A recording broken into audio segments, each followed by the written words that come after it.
Hi hello வணக்கம் and welcome GeM சினிமாஸில் சூப்பரான ஒரு செய்தியோடு வந்திருக்கேன். பாகுபலி இந்த படம் பார்த்தீங்கன்னா மிகப்பெரிய ஒரு ஹிட்டான ஒரு படம்.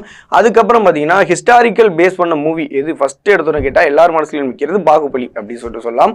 ஸோ வந்து ஹிஸ்டாரிக்கல் பேஸ் பண்ண மூவி ஒரு பேன் இண்டியா மூவியாக அமைஞ்சிட்டு தமிழ் இண்டஸ்ட்ரியிலேருந்து கல்கி அவர் எழுதுன வந்துட்டு பொன்னியின் செல்வன் இந்த படத்தை நிறைய பேர் வந்துட்டு படமாக எடுக்கணும் அப்படின்னு சொல்லிட்டு ஆசைப்பட்டு இருந்தாங்க. நிறைய டேரக்டர்ஸ், ஹீரோஸ் இவங்க எல்லாருமே பொன்னியின் செல்வன் இந்த படத்தை வந்து எடுக்கணும்னு நினச்சிருந்தாங்க. ஃபைனலாக வந்து பார்த்தீங்கன்னா மணிரத்னம் அவர் தான் வந்து இந்த படத்தை வந்துட்டு எடுத்தார் அப்படின்னு கூட சொல்லலாம். பொன்னியின் செல்வன் மிகப்பெரிய ஒரு ஹிட் ஆனிச்சு ஃபர்ஸ்ட் பார்ட் அப்படிங்களா. பொன்னியின் செல்வன் 2 இந்த படத்துக்காக எல்லாரும் ஈகராக வெயிட் பண்ணிட்டு இருக்கோம். ஸோ வந்து பார்த்தீங்கன்னா ப்ரொமோஷன். ஸோ இதில் வந்து ஒருத்தவங்க வந்து கேள்வி கேட்குறாங்க. ஒரு ப்ரெஸ் வந்துட்டு மணிரத்னம் சார்ட்டு வந்து கேள்வி கேட்குறாங்க. வேல்பாரி இந்த கதை வந்துட்டு மிகப்பெரிய வந்துட்டு ஒரு ஹிட்டான கதை. இந்த கதையை நீங்கள் வந்துட்டு எடுக்கிறதுக்கு வாய்ப்பு இருக்கா அப்படின்னு சொல்லிட்டு கேட்குறப்ப அதுக்கு மணிரத்னம் என்ன ரிப்ளை சொல்லியிருக்காருன்னா, இதை வந்துட்டு நான் எடுக்கல, என்னோட நெருங்கிய நண்பரான சங்கர் சார் அவர் தான் இந்த படத்தை வந்து எடுக்க போகிறாங்க அப்படின்ற மாதிரி சொல்லியிருக்காங்க. ஆல்ரெடி சங்கர் சார் வந்து இந்தியன் 2 இந்த படத்தை வந்து எடுத்துட்டாங்க. ஸோ வந்துட்டு கிட்டத்தட்ட அந்த படம் வந்து முடிய போகுது.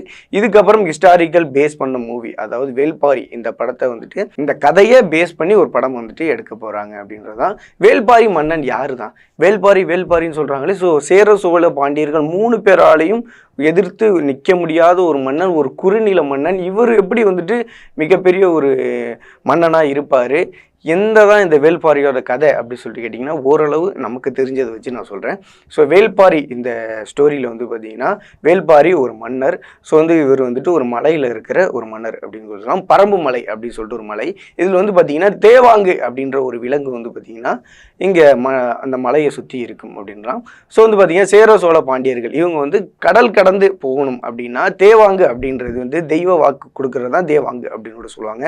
ஸோ கடல் பயணத்தில் கடலில் தாண்டி வந்து போர் புரிகிறப்போ தேவாங்கு எதுக்கு யூஸ் ஆகுதுன்னு கேட்டிங்கன்னா திசை பார்த்து சொல்கிறது. அது எந்த திசையில் உட்காருதோ அந்த திசையை நோக்கி படகை செலுத்தணும், கப்பலை செலுத்தணும் அப்படின்னு கூட சொல்லுவாங்க. ஸோ இதுக்காக தேவாங்கு வந்து தேவைப்படுது. அப்போது பாண்டிய மன்னர் வந்து பார்த்திங்கன்னா குலசேகர பாண்டியன் அவர் வந்துட்டு அந்த பரம்பு மலைக்கு போய் ஒரு தேவாங்கு எடுத்துகிட்டு வரலாம், நிறைய தேவாங்கள் தேவைப்படு பிடிச்சிட்டு வரலாம்னு சொல்கிறப்போ அப்போ எதிர்த்து நிற்கிறது யாருன்னு கேட்டிங்கன்னா பாரி அவர் தான் வந்து பார்த்திங்கன்னா எதிர்த்து நிற்கிறாரு. இங்கே இதெல்லாம் அந்த விலங்கு எடுக்காதீங்க. ஸோ வந்து பார்த்திங்கன்னா அந்த விலங்கு கம்ப்ளீட்டாக அழிஞ்சிரும்ன்றதுக்காக ஒரு விலங்குக்காக ஒரு ஸ்டார்ட் ஆகிற ஒரு போர் தான் இது. அப்போ இவர் என்ன பண்ணுறாரு, நீ வந்துட்டு ஒரு குறுநில மன்னர் தானே, நாங்கள் வந்துட்டு சேர சோழ பாண்டியர் 3 பேரையும் சேர்த்துக்கிட்டு இந்த மலையை வந்து அட்டாக் பண்ணுறோம் அப்படின்ற மாதிரி பண்ணுறாங்க. ஸோ வந்து பார்த்தீங்கன்னா அட்டாக் பண்ணுறப்போ ஃபஸ்ட்டு நீலன் அப்படின்னு சொல்லிட்டு ஒரு ரொம்ப நெருங்கின வேல்பாரிக்கு ரொம்ப நெருங்கின ஒரு நண்பரை பிடிச்சிட்டு வந்துடுறாங்க. அப்போ தான் நீ வந்து மலையிலேருந்து கீழே இறங்கி வந்து சண்டை போடணும் அப்படின்ற மாதிரி.